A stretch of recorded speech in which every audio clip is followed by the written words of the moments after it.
बीच में हमारे मार्गदर्शक माननीय श्री इंद्रेश कुमार जी, जो कि कार्यकारिणी सदस्य हैं आरएसएस में, जिन्होंने हिंदू मुस्लिम एकता पर बड़ा काम किया है और हमारे मानवीय समाज को मूल धारा में ला करके एक राष्ट्र को मजबूती देने का काम किया है। और अब उन्होंने एक किताब लिखी है, छुआछूत मुक्त समरस भारत। इसमें बहुत सारी चीजें हैं जो आप लोगों को हम किताब जो पढ़ेगी तो आप उसे देखेंगे। तो मैं आज हमारे बीच में हमारे माननीय, जैसा कि आप जानते हैं, मेघवाल साहब तो हमारे संरक्षक हैं और हमेशा हमारे हर कार्यक्रम में हमें हौसला अफजाई करते रहते हैं। तो मैं निवेदन करूंगा अपने चेयरमैन इंजीनियर भारती साहब से। इंजीनियर भारती जो चेयरमैन है हमारे, वो आएंगे, मंच पर स्थान ग्रहण करेंगे। चेयरमैन साहब इंजीनियर भारती जी हमारे बीच में उसी देर में हमारे सिराज कुरैशी साहब, जो कि ऑनरेबल प्रेसिडेंट है इंडियन इस्लामिक कल्चर सेंटर के, वो भी क्योंकि उनको नमाज पढ़ने का उनका टाइम था, प्रॉब्लम थी, और क्योंकि कोरोना के चलते आप देख रहे हैं कि बड़ी समस्याएं तो हैं, तो उसमें सोशल डिस्टेंसिंग एक बहुत बड़ी प्रॉब्लम है। तो क्योंकि मंत्री जी को अचानक ही पीएमओ की एक मीटिंग रखी गई है, उसमें अचानक ही वो बीकानेर से अभी जहाज से दिल्ली लौटे हैं, तो मैं थोड़ा 2 मिनट लूंगा, बहुत जल्दी अपनी बात को रखने की कोशिश करूंगा। उसके बाद में माननीय मेघवाल साहब हमको एड्रेस करेंगे, उसके बाद उनको मीटिंग के लिए जाना है। तो मैं माननीय एपी सिंह साहब, जो कि हमारे फॉर्मर एग्जीक्यूटिव डायरेक्टर हैं, एपी सिंह साहब से रिक्वेस्ट करूंगा कि वो भी आएंगे, मंच पर स्थान ग्रहण करेंगे। मैं माननीय इंद्रेश कुमार जी के बारे में एक प्रखर वक्ता, ओजस्वी संगठन के रूप में विख्यात श्री इंद्रेश कुमार जी बाल्यकाल से राष्ट्रीय स्वयं सेवक संघ से जुड़े हैं। कैदर हरियाणा में जन्मे इंद्रेश जी ने इंजीनियरिंग स्नातक की उपाधि गोल्ड मेडल के साथ अर्जित की। पढ़ाई पूरी होने के पश्चात आजम देश सेवा का व्रत लिया। दिल्ली में वे नगर प्रचारक, जिला प्रचारक, विभाग प्रचारक और फिर प्रांत प्रचारक बने। उन्हें हिमाचल प्रदेश, जम्मू एवं कश्मीर प्रांतों का तत्कालीन हिमगिरी प्रांत में प्रचारक के रूप में कार्य करने का अवसर मिला।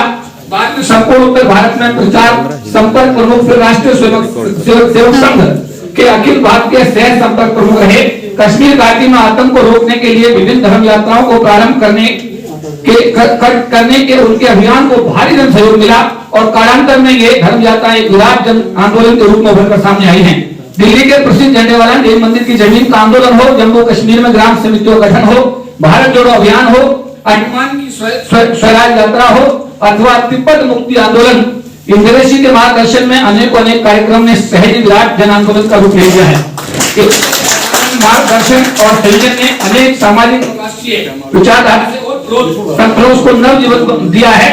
ऐसे ही कुछ प्रसिद्ध संगठन है, मुस्लिम राष्ट्रीय मंच, राष्ट्रीय सुरक्षा जागरण मंच, हिमालयन परिवार और भारत तिब्बत सहयोग मंच। इसके साथ साथ माननीय इंद्रेश कुमार जी ने एक बुक का अभी पिछले 6 दिसंबर, जो बाबा साहब अम्बेडकर की पुण्यतिथि थी, इंदिरा गांधी राष्ट्रीय कला केंद्र जो कि इंडिया गेट पर है, उस दिन इस किताब का विधिवत रूप से विमोचन हुआ, जिसका नाम है छुआछूत मुक्त समरस भारत। इसमें मैं इस कार्यक्रम में मौजूद था और माननीय इंद्रेश जी ने सारे, क्योंकि वहां ज्यादातर लोग सामान्य जाति के ही थे, शुरू टाइप के लोग तो 1-2 विशेष रूप से 1-2 लोग ही मौजूद रहे होंगे। 2 बातें उन्होंने कही हैं जो कि हमारे समाज के लिए आने वाले समय में, एक तो उन्होंने पूछा वहां लोगों से कि आप अखंड भारत में मरना चाहते हो या खंडित भारत में मरना चाहते हो।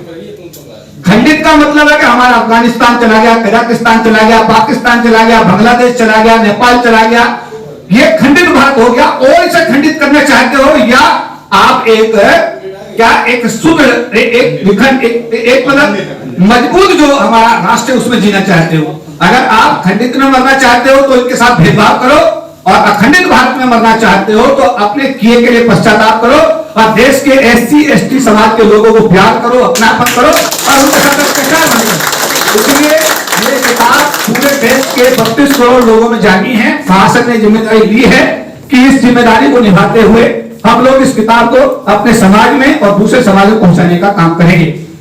दूसरी हमारी जो शख्सियत है, हमारे गार्जियन, चीफ पैटर्न संरक्षक कुछ माननीय अर्जुना मेघवाल साहब, आप जानते हैं बीकानेर सांसद हैं, 3री बार लोकसभा में वो चुन करके आए हैं। IAS अधिकारी राजस्थान में रह चुके हैं। उनका अगर मैं पूरा पढ़ूंगा तो समय की सीमा आ जाएगी। और वर्तमान में वो हमारे समाज का मतलब ये समझिए कि मान बढ़ा रहे हैं, वो भारत सरकार के अंदर संसदीय कार्य मंत्री और उसके साथ में उनको कितने पोर्टफोलियो मिले हुए हैं उनकी योग्यता के आधार पर। तो मैं कहूंगा जोरदार तालियों से मेहमान साहब। इससे पहले कि मैं अपना जो थोड़ा सा परिचय इसमें पढ़कर बताऊं कि मैं चाहूंगा कि बाबा साहब अम्बेडकर, क्योंकि हमारी परंपरा रही है, मैं माननीय इंद्रेश कुमार जी से और हमारे माननीय मेघवाल साहब, माननीय केंद्रीय मंत्री जी से निवेदन करूंगा कि वो बाबा साहब अम्बेडकर के चित्र पर पुष्पांजलि करके विधिवत रूप से कार्यक्रम की शुरुआत करें। जोरदार तालियां बजाएं।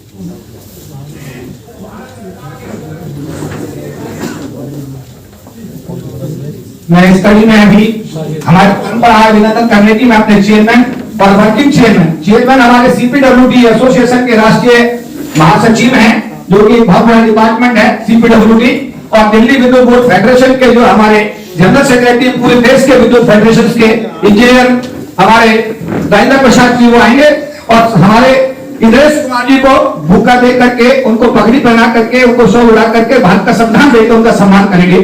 ये ऊपर वाली पगड़ी, ऊपर वाली पगड़ी।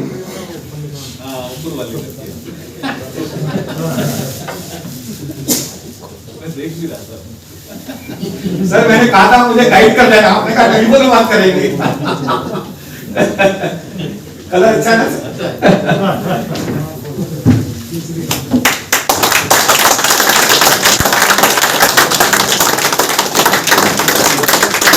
स्टॉल जल्दी कीजिए, व्यवस्था करने वालों स्टॉल में भारत का संविधान है।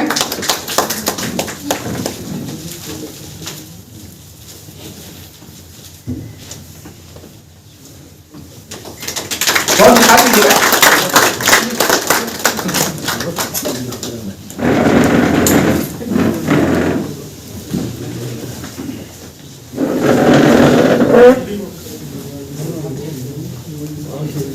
का उधर आ जाते हैं दोनों अच्छा सम्मान से ये आगे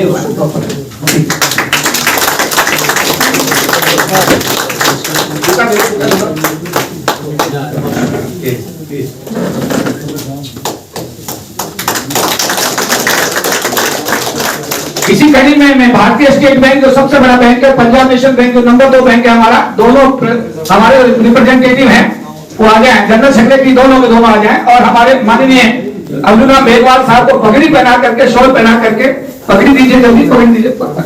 हाँ जल्दी प्लीज। जो आप राजस्थान की पीली पगड़ी बड़ी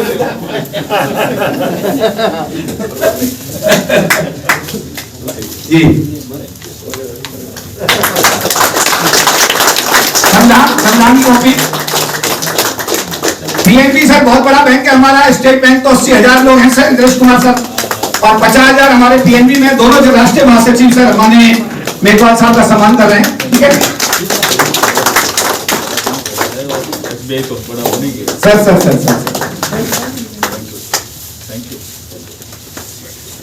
माननीय एपी सिंह साहब जो कि हमारे फॉर्मर एग्जीक्यूटिव डायरेक्टर हैं, अरे नहीं सर क्या बात, क्या हमारे जनरल इंश्योरेंस और लाइफ इंश्योरेंस दोनों जनरल सेक्रेटरी आ जाए, रणवीर जी और हमारे मनोहर राम जी, जीआईसी और एलआईसी दोनों के दोनों जनरल सेक्रेटरी माननीय एपी सिंह साहब को सम्मान कर रहे हैं।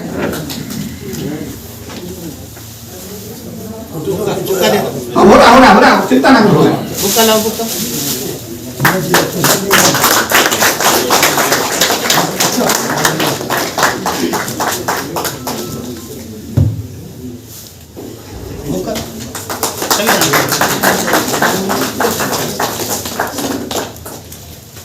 जी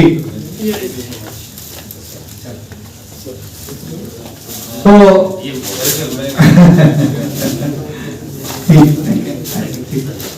देखिए, मैं क्योंकि माननीय मंत्री जी ने समय सीमा सारे राष्ट्रीय महासचिवों से और अध्यक्षों से निवेदन करूंगा, आप सबकी तरफ से एक मौका देकर के मैं माननीय इंद्रेश कुमार जी का, माननीय मंत्री जी का सम्मान सब अलाव करने में नहीं। अगर मैं आप सबको बुलाऊंगा तो बहुत समय लगेगा। ऐसा है कि इनका तो आप देके कर लो, मेरा सब कर लेंगे। ठीक सर, जोरदार ताली बजाओ।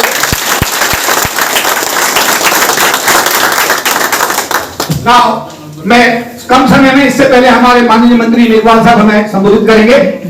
मैं अब इसमें जो एक, क्योंकि समाज की बात, जब समाज का इकट्ठा हो और समाज की बात ना हो तो थोड़ा सा लगता है। लेटर दोनों हमारे सतीश के लिए एड्रेस है, माननीय इंद्रेश कुमार जी के लिए और अर्जुन मेघवाल साहब के लिए। तो मैं ये माननीय इंद्रेश कुमार जी वाला पत्र पढ़कर सुनाता। माननीय कार्यकारिणी सदस्य, राष्ट्रीय सुरक्षा संघ, नई दिल्ली। विषय: अनुसूचित जाति जनजाति समाज एवं सरकार के बीच समन्वय और विश्वास का दायरा बढ़ाकर सामाजिक समरसता स्थापित करके संवैधानिक प्रावधानों को लागू करा के इस समाज के हितों को संरक्षित करने के संबंध में आदरणीय महोदय, अनुसूचित जाति जनजाति संगठनों का अखिल भारतीय महासंघ, सरकारी अधिकारी एवं कर्मचारी, सब लोग बैठ जाए, सब लोग बैठ जाए, प्लीज प्लीज सब लोग बैठ जाए, कुर्सी में वहां से ले लें। अनुसूचित जाति जनजाति संगठनों का अखिल भारतीय महासंघ सरकारी अधिकारी एवं कर्मचारियों का सर्व संगठन है, जिसमें लाखों लोग जिसमें लाखों लोग पूरे देश में सरकारी क्षेत्र में कार्यरत हैं। हर विभाग में सब कर्मचारी संगठन हैं तथा सभी संगठन महासंघ के सदस्य हैं। इस नाते महासंघ के राष्ट्रीय पदाधिकारियों को हर विभाग में आयोजित होने वाले भिन्न कार्यक्रमों प्राय जाकर समाज के लोगों को जागरूक करने का कार्य करना होता है।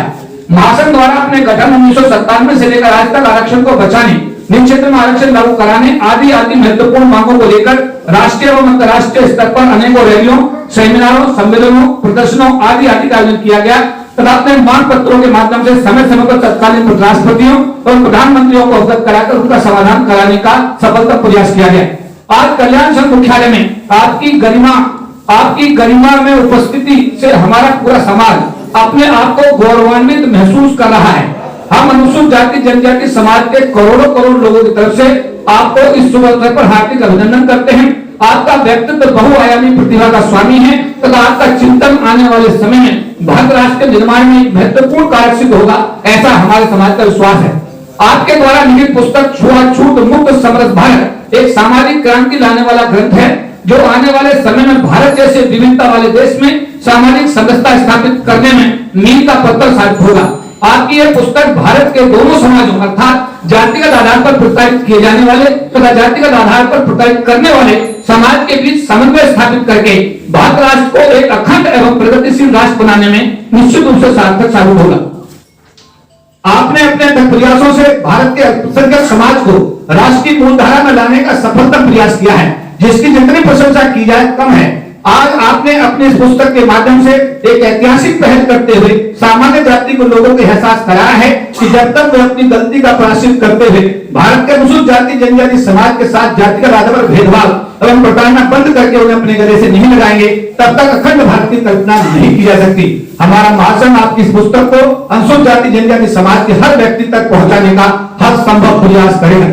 इसी कड़ी में हमारे महासंघ का मानना है कि माननीय श्री नरेंद्र मोदी जी देश के ऐसे पहले प्रधानमंत्री हैं जिन्होंने संविधान दिवस को पहली बार भारत की संसद में मनाकर बाबा साहब अम्बेडकर एवं उनके द्वारा बनाए गए संविधान की प्रति अपनी सच्ची निष्ठा श्रद्धा खुले मन से प्रकट की है एवं खुले मन से अनेकों बार इस बात को कहा है कि बाबा साहब डॉक्टर बी.आर. अम्बेडकर द्वारा बनाए गए संविधान के कारण आज गरीब माँ का बेटा भारत के प्रधानमंत्री की कुर्सी तक पहुंच सका है।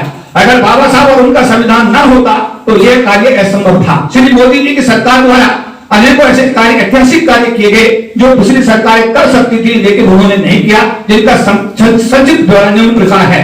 बाबा साहब अम्बेडकर अपनी पढ़ाई के दौरान लंदन के जिस घर में रहते थे उसको श्री मोदी जी की सरकार ने खरीदकर बाबा साहब अम्बेडकर को समर्पित करने का ऐतिहासिक कार्य किया। जोरदार ताली बनती है नहीं? 26 अलीपुर रोड दिल्ली, जहां बाबा साहब अम्बेडकर का देहावसान हुआ, उसके आसपास के बंगलों को खरीदकर मोदी जी की सरकार द्वारा वहां एक विशाल राष्ट्रीय स्मारक बनाकर बाबा साहब अम्बेडकर को समर्पित कर उनको अपनी सच्ची श्रद्धांजलि की। 15 जनपद नई दिल्ली पर 200 करोड़ की लागत से बाबा साहब अम्बेडकर इंटरनेशनल सेंटर की स्थापना करके श्री मोदी जी की सरकार ने बाबा साहब अम्बेडकर को अपनी सच्ची श्रद्धांजलि अर्पित की। मुंबई स्थित हिंदू मिल की जमीन को करीब 600 करोड़ रुपए में खरीदकर वहां बाबा साहब अम्बेडकर का भव्य राष्ट्रीय स्मारक बनाने का निर्णय लेकर मोदी जी की सरकार ने एक बार पुनः बाबा साहब अम्बेडकर के प्रति सम्मान प्रकट किया है। इसके अलावा श्री मोदी जी की सरकार द्वारा अनुसूचित जाति जनजाति समाज के हितों को संरक्षित करने के लिए ऐसे और भी ऐतिहासिक कार्य किए गए जो जिन प्रकार है। वर्ष 2015 में श्री मोदी जी की सरकार द्वारा अनुसूचित जाति जनजाति अत्याचार निवारण अधिनियम को संविधान में संशोधित करके और अधिक सशक्त बनाने का ऐतिहासिक कार्य किया गया। सुप्रीम कोर्ट द्वारा अनुसूचित जाति जनजाति अत्याचार निवारण अधिनियम के प्रावधानों को समाप्त करने के संबंध में निर्णय देने पर मोदी जी की सरकार ने संविधान में आवश्यक संशोधन कर अनुसूचित जाति जनजाति अत्याचार निवारण अधिनियम को पुनः एक नई ताकत देकर पुनर्जीवित करने का ऐतिहासिक कार्य किया। तालियां जोर से बजाओ, ये काम ऐसे ऐसी दिखाते हैं कुछ कोई कर नहीं पाया। यूनिवर्सिटी ग्रांट कमीशन में सुप्रीम कोर्ट द्वारा आरक्षण को समाप्त करने संबंधी आदेश को श्री मोदी जी की सरकार ने संविधान में संशोधन करके निरस्त करते हुए यूनिवर्सिटी ग्रांट कमीशन में अनुसूचित जाति जनजाति समाज के लोगों का आरक्षण बहाल करने का ऐतिहासिक कार्य किया। 2 अप्रैल 2018 को भारत बंद के दौरान जिन अनुसूचित जाति जनजाति समाज के नौजवानों खराब मुकदमे दर्ज हुए थे उनको सरकार द्वारा वापस करा करके मुकदमों को समाप्त करने का ऐतिहासिक कार्य किया गया। मोदी जी की सरकार द्वारा अनुसूचित जाति जनजाति समाज के बेरोजगार नागरिकों को रोजगार देने हेतु तथा उद्योग धंधों में लगे अनुसूचित जाति समाज के लोगों को प्रोत्साहित करने हेतु अनुसूचित जाति जनजाति हब की स्थापना की गई।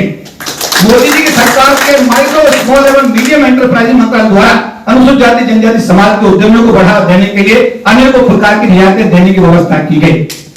यही नहीं, स्वर्गीय श्री अटल बिहारी वाजपेयी जी ने अपने प्रधानमंत्री कार्यकाल में फ्रंट की सरकार द्वारा जब आरक्षण को समाप्त करने के लिए एक के बाद एक डीओपीटी ने आदेश जारी किए तो उन आदेशों को निरस्त करने के लिए श्री अटल बिहारी वाजपेयी की सरकार ने 81, 82, 85वां 3 संविधान में संशोधन करके इस देश के एससी/एसटी समाज के आरक्षण को बचाने का ऐतिहासिक कार्य किया। लेकिन सर, इन सभी ऐतिहासिक कार्यों के बावजूद अनुसूचित जाति एवं अनुसूचित जनजाति समाज एवं सरकार के बीच विश्वास एवं समन्वय का भारी अभाव देखा जा रहा है, जिसका कारण खोजने की नितांत आवश्यकता है। समाज के बीच वर्षों से काम कर रहा है, महासंघ महसूस करता है कि भारत में अनुसूचित जाति जनजाति समाज के लोगों के साथ आए दिन हो रहे अत्याचार बीजेपी शासित राज्यों में गैर बीजेपी शासित राज्यों से कम नहीं है। हाल ही में उत्तर प्रदेश की आगरा में समर जाति के लोगों द्वारा अनुसूचित जाति समाज की मृतक महिला का शव अंतिम संस्कार शमशान घाट में नहीं करने दिया और इसी कड़ी में हाथरस के अनुसूचित जाति समाज की बेटी के साथ अन्याय अत्याचार की सभी सीमाएं तब पार हो गई जब उसकी हत्या करके उसके शव को उसके परिवारजनों को अंतिम संस्कार तक के लिए नहीं सौंपा गया। भारत सरकार द्वारा अनुसूचित जाति जनजाति समाज के लोगों के साथ आए दिन हो रहे अत्याचारों को रोकने के लिए अनेकों संवैधानिक संस्थाओं का गठन किया गया है, जिसमें राष्ट्रीय अनुसूचित जाति आयोग, राष्ट्रीय अनुसूचित जनजाति आयोग एवं राष्ट्रीय सफाई कर्मचारी प्रमुख है। लेकिन ये बड़ी चिंता का विषय है कि इन संवैधानिक आयोगों में मोदी जी की सरकार द्वारा जिन प्रतिनिधियों की तैनाती 3 वर्ष पहले की गई थी उन्होंने अपनी जिम्मेदारी का निर्वहन नहीं किया, जिसके कारण संवैधानिक संस्थान संवेदनहीन और अधीन हो गई और इसी कारण संवैधानिक संस्थाओं से भी अनुसूचित जाति जनजाति समाज के लोगों का विश्वास उठ सा गया। इन संवैधानिक आयोगों के पदों पर वर्तमान सरकार द्वारा नियुक्त किए गए प्रतिनिधि अपनी जिम्मेदारी को अगर निभाते, समाज के बीच जाते, समाज के साथ समन्वय बैठाते, समाज की समस्याओं को सुनते, उन समस्याओं का समाधान करते और सरकार और समाज के बीच बेहतर तालमेल और समन्वय बैठाया जा सकता था, जो नहीं हो सका। सरकार के सम्मुख अभी एक मौका है, इन तीनों संवैधानिक संस्थाओं में प्रतिनिधि नियुक्त किए जाने हैं। अगर नियुक्ति करते समय सरकार ऐसे लोगों को संवैधानिक आयोगों में कार्य करने का अवसर प्रदान करती है जिनकी समाज में स्वीकारता हो, जो सरकार और समाज के बीच बेहतर समन्वय स्थापित कर सकते हो, जिनकी समाज में श्री थावरचंद गहलोत माननीय सामाजिक न्याय अधिकारिता मंत्री, श्री अर्जुन राम मेघवाल माननीय संसदीय कार्य मंत्री और श्री दुष्यंत गौतम माननीय सांसद राष्ट्रीय महासचिव बीजेपी की भांति स्वीकारता हो तो आने वाले दिनों में इस दिशा में अच्छे परिणाम आने की संभावना होगी। महासंघ द्वारा सरकार के साथ सहयोगी दृष्टिकोण रखते हुए सरकार के द्वारा किए गए कार्यों के विषय में समाज को जागरूक करने का हर संभव प्रयास किया गया है। इसी कड़ी में दिनांक 7/8/2018 को श्री अर्जुन राम मेघवाल जी माननीय केंद्रीय मंत्री के निवास पर महासंघ के पदाधिकारियों के साथ बैठक आई, जिसमें भारतीय जनता पार्टी के तत्कालीन संगठन मंत्री माननीय श्री रामलाल जी, सामाजिक न्याय अधिकारिता मंत्री श्री थावरचंद गहलोत जी, संसदीय कार्य मंत्री श्री अर्जुन राम मेघवाल जी एवं पार्टी के तत्कालीन राष्ट्रीय उपाध्यक्ष श्री दुष्यंत गौतम जी ने भाग लिया। महासंघ को जिम्मेदारी दी गई कि 2 अगस्त 2018 को प्रस्तावित भारत बंद के आंदोलन को वापस लिया जाए। महासंघ द्वारा अपनी जिम्मेदारी का निर्वहन करते हुए तथा सरकार को सहयोग करते हुए प्रस्तावित भारत बंद के आंदोलन को वापस कराया गया। इस बैठक सुप्रीम कोर्ट का राम मंदिर पर नहीं आने के बाद पहले एक बार फिर महासंघ के पदाधिकारियों को बातचीत के लिए बुलाया गया कि अनुसूचित जाति जनजाति समाज के लोग राम मंदिर के विषय में सुप्रीम कोर्ट के निर्णय का पालन करें तथा निर्णय का विरोध न करें। इतिहास गवाह है कि महासंघ ने अपनी जिम्मेदारी हुई बात उन्हें ईमानदारी से निभाया और राम मंदिर पर सुप्रीम कोर्ट के निर्णय का पूरे देश के अनुसूचित जाति जनजाति समाज के लोगों ने स्वागत किया।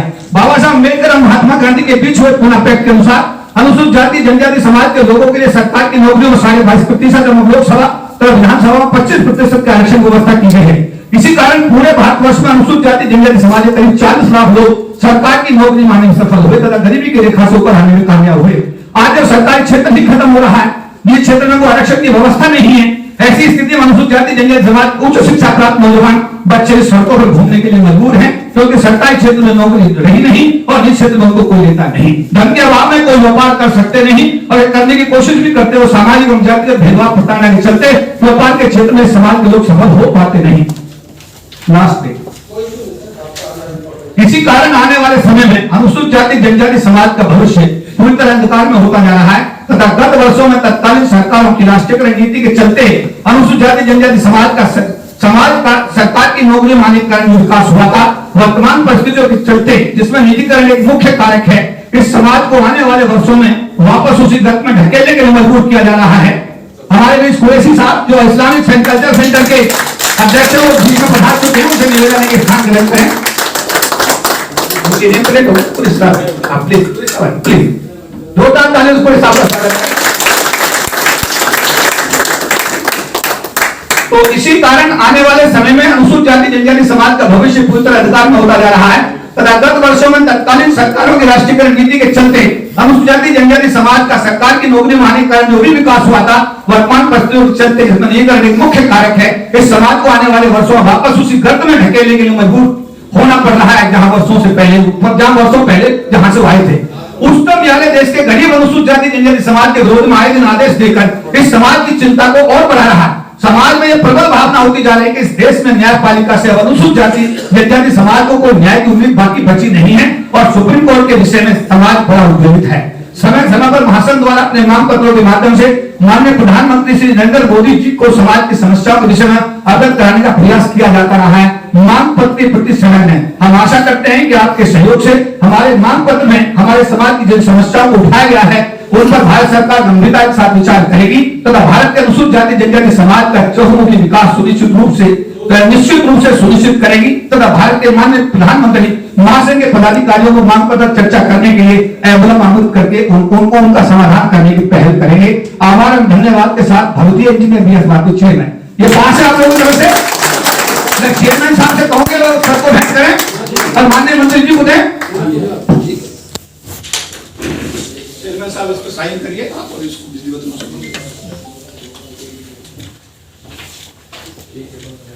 सर अब आपका संबोधन, क्योंकि आपने ज्यादा एक नहीं देता मैं ही देता, एक सेकंड हैंड ओवर कर दे दो भाषण के बाद भी हो जाएगा। अच्छा ठीक